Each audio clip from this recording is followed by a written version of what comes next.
श्री शिवाय नमस्तुभ्यम। पितृपक्ष शुरुआत होने जा रहे हैं। जी हाँ, 7 सितंबर से लेकर 21 सितंबर तक पितृपक्ष रहेंगे। ये 16 श्राद्ध के जो दिन रहते हैं, ये दिन बहुत स्पेशल और ख़ास रहते हैं। लोगों का भय रहता है कि दिन अच्छे नहीं है, पर ये दिन बहुत ही अच्छे हैं, क्योंकि इन 16 दिनों के अंदर हमें मौका मिलता है हमारे पूर्वजों को, हमारे पितरों की सेवा करने का। जी हाँ, ये 16 दिन हम हमारे पितरों पूर्वजों को प्रसन्न कर सकते हैं। जी, क्योंकि क्या होता है, पूरे साल भर में हम कोई गलतियाँ कर बैठते हैं, या हम अपने पितरों को याद नहीं करते हैं, या कह सकते हैं कि उनकी पूजन आराधना नहीं कर पाते। तो ये 16 श्राद्ध के जो दिन मिलते हैं, इन 16 श्राद्ध के अंदर हाँ हमारे पूर्वजों को, पितरों को याद करके, उनका स्मरण करके उन्हें प्रसन्न कर सकते हैं। जी हाँ, और गुरुजी पंडित जी प्रदीप मिश्रा जी द्वारा बताया कि बहुत ही विशेष उपाय हैं, जिन उपायों को इन 16 श्राद्ध के 16 दिन तक लगातार करने से इन 16 दिन के पूरे होते ही होते हमारी मनोकामना पूरी हो जाती है। तो वो मनोकामना आपकी कोई भी हो, और गुरुजी ने हर मनोकामना के हिसाब से अलग अलग उपाय बताए, जो आप इन 16 श्राद्ध के प्रथम दिन से यानी कि 7 सितंबर से ही शुरुआत कर सकते हैं। तो चलिए वीडियो शुरुआत करते हैं। स्वागत है मोदिती ऑफिशियल चैनल पर। अगर आप लोगों ने अभी तक चैनल को सब्सक्राइब नहीं कर रखा है तो प्लीज़ चैनल को सब्सक्राइब कीजिएगा, और कमेंट में श्री शिवाय नमस्तुभ्यम हर हर महादेव अवश्य लिखिए। पहला उपाय, यह उपाय आपको 16 श्राद्ध में 16 दिन तक लगातार करना है। 16 दिन पूरे होंगे और आपकी वह मनोकामना अवश्य पूरी हो ही जाएगी। जी हाँ, किसी भी मनोकामना के लिए, कोई भी दिल की इच्छा के लिए आप यह उपाय 16 श्राद्ध में 16 दिन तक लगातार कीजिएगा। चाहे विवाह हो, चाहे धन संपदा हो, चाहे व्यापार शुरुआत करना हो, चाहे संतान की प्राप्ति हो, चाहे अन्य कोई मनोकामना आपकी हो जो आप बाबा से कहना चाहते हैं, तो पितृपक्ष में, श्राद्ध पक्ष में यह 16 दिन तक उपाय आप नियम से कीजिएगा। तो ये पहला उपाय है जो आप नोट कर ले, जो आपको 7 सितंबर रविवार से ही शुरुआत कर लेना है। जी हाँ, क्या करना है, इस 16 श्राद्ध के दिनों में आपको जल चढ़ाने का तरीका बदल देना है। जी हाँ, तरीका कैसे बदलना है, तो आपको 1 लोटा जल लेकर शिवालय जाना है, और उस एक ही लोटे से आपको जल चढ़ाने का तरीका बदलना है। यानी कि इस बार आपको क्या करना है, 16 श्राद्ध के अंदर एक ही लोटे से 27 बार महादेव के शिवलिंग पर जल को समर्पित करना है। यानी कि एक ही लोटे में जल पकड़ा है, और एक ही जल से आपको एक एक बार, यानी एक एक गिनते हुए 1 2 3 4 5 ऐसे आपको 27 बूंद या 27 बार जल महादेव के शिवलिंग पर समर्पित करना है। और यह उपाय आपको 16 श्राद्ध में 16 दिन तक लगातार करना है। किसी मनोकामना के लिए कर सकते हैं। आप सावन के महीने में 2 लोटे जल चढ़ाते हो, वैशाख के महीने में माटी के जल का जल समर्पित करते हो, वैसे 16 श्राद्ध के दिनों में आपको 27 बार महादेव के शिवलिंग पर एक ही लोटे से जल को चढ़ाना होता है, शीघ्र मनोकामना पूर्ति के लिए। 16 श्राद्ध के दिन पूरे होंगे नहीं और आपकी वह मनोकामना पूरी हो जाएगी। दूसरा उपाय शुरुआत करने से पहले देखिए, जान लेते हैं कि इस बार लगने वाला है चंद्र ग्रहण।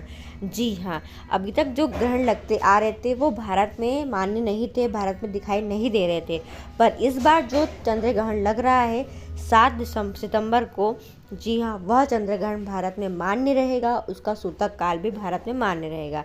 जी हाँ, तो जो भारत में चंद्र ग्रहण लग रहा है, वह चंद्र ग्रहण का सूतक काल जो प्रारंभ हो जाएगा वह होगा दोपहर में 12:35 पर। जी हाँ, रविवार के दिन दोपहर में ही 12:35 से सूतक काल लग जाएगा, और सूतक काल का समापन होगा 8 सितंबर को, यानी कि अगले दिन देर रात 1:26 पर। यानी कि रविवार के दिन जब रात भर ग्रहण रहेगा, यानी कि रविवार के दिन दोपहर में 12:35 सूतक काल लग जाएगा, और ये जो समय रहेगा वो पूरा सूतक काल होने के बाद सूतक काल का जो समापन होगा वह होगा देर रात में 1:26 पर होगा। जी हाँ, और जो चंद्र ग्रहण लगेगा उसका जो समय है वो इस प्रकार से है।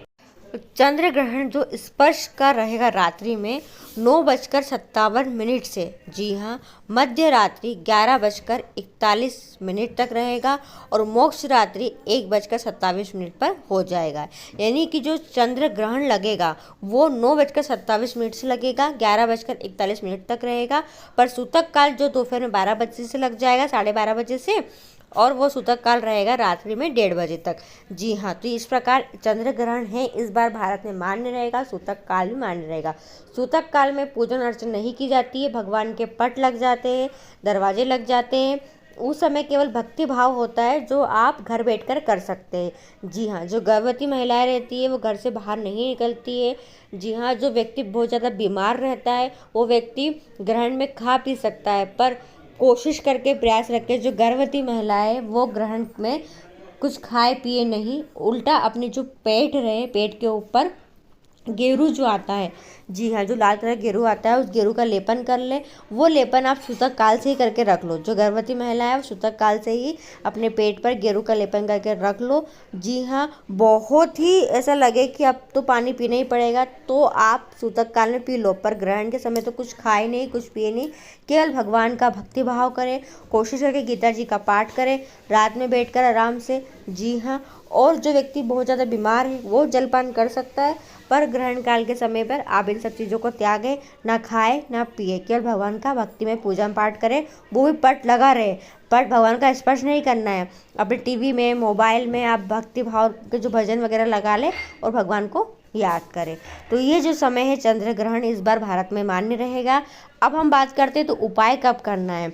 तो श्राद्ध पक्ष के जो उपाय की शुरुआत करना है अगर आपको, तो आप सुबह 12 बजे के दोपहर के 12 बजे के पहले पहले उपाय आप कर लीजिएगा। दोपहर के 12 बजे के बाद कोई पूजन अर्चन, कोई पाठ, कोई उपाय आप नहीं कर सकते। फिर वो आप अगले दिन 8 सितंबर से उपाय पूजा पाठ जो आपको करना है आप कर सकते हैं। पर श्राद्ध पक्ष का प्रथम दिन है, पहला दिन है, इसलिए अगर आप उपाय करना चाह रहे हैं तो दोपहर के 12 बजे के पहले पहले उपाय आप कर सकते हैं। क्योंकि कुछ उपाय ऐसे हैं जो आपको पहले दिन शुरुआत करना है, तो इसलिए आप क्या करो कि 12 बजे के पहले पहले, दोपहर के 12 बजे के पहले पहले रविवार के दिन उपाय कर लीजिएगा।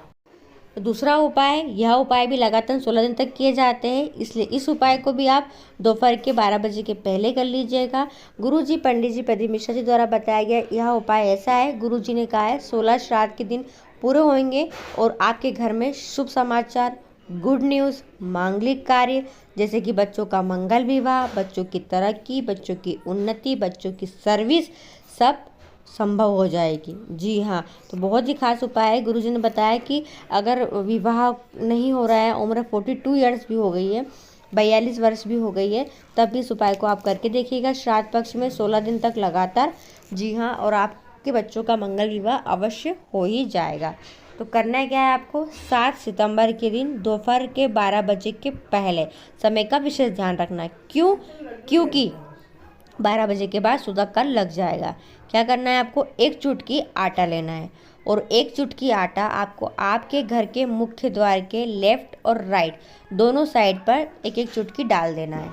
ठीक है, क्या करा आपने, एक एक चुटकी आटा डाला है, बस इतना सा करा है। ये लगातार आपको 16 दिन तक करना है। रोज़ सुबह उठो, नहाओ, नहाने के बाद एक चुटकी आटा लो और एक चुटकी आटा घर के मुख्य द्वार पर लेफ्ट साइड, राइट साइड, दाएं साइड, बाएं साइड रख दो। कहाँ, मेन गेट पर।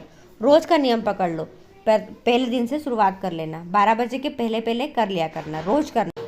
अब जब 16 श्राद्ध पूरे होने वाला दिन आए, यानी अमावस्या तिथि आए, कौन सी, श्राद्ध की अमावस्या आए, उस दिन अमावस्या के दिन आपको क्या करना है, उस दिन सुबह आपको तो दोनों चुटकी तरफ आटा डालोगे आप, और शाम के समय प्रदोष काल में घर के आसपास जहाँ भी नदी हो, तालाब हो, कुआं हो, बावड़ी हो, जो भी हो आपके घर के आसपास, वहाँ जाकर आप प्रदोष काल में एक लंबी बाती का घी का दीपक अवश्य प्रज्वलित करके आइएगा। जी हाँ, जो लोग उपाय कर रहे हैं वह भी करें, जो लोग उपाय नहीं कर रहे हैं 16 श्राद्ध के, वो भी श्राद्ध पक्ष की अमावस्या है उस दिन प्रदोष काल में एक लंबी बाती का घी का दीपक अवश्य प्रज्वलित करके आइएगा।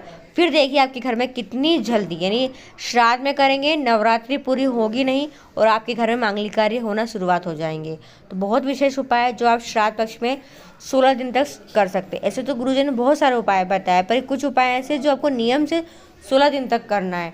तो उनमें से ये 2 उपाय ऐसे हैं जो आपको नियम से 16 दिन तक करना है। एक जल चढ़ाने वाला, दूसरा एक चुटकी आटा रखने वाला। जी हाँ, ये दोनों ही उपाय श्राद्ध पक्ष के जो 16 दिन तक लगातार करना।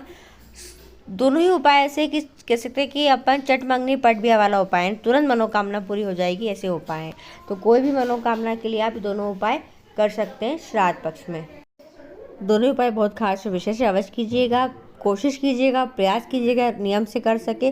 साथ में सूतक काल में ग्रहण के समय कोई उपाय, कोई पूजन नहीं कीजिएगा। वीडियो पसंद आए, आपके लिए उपयोगी रहे तो वीडियो को और लोगों तक जरूर शेयर कीजिएगा। श्री शिवाय नमस्तुभ्यम। हर हर महादेव।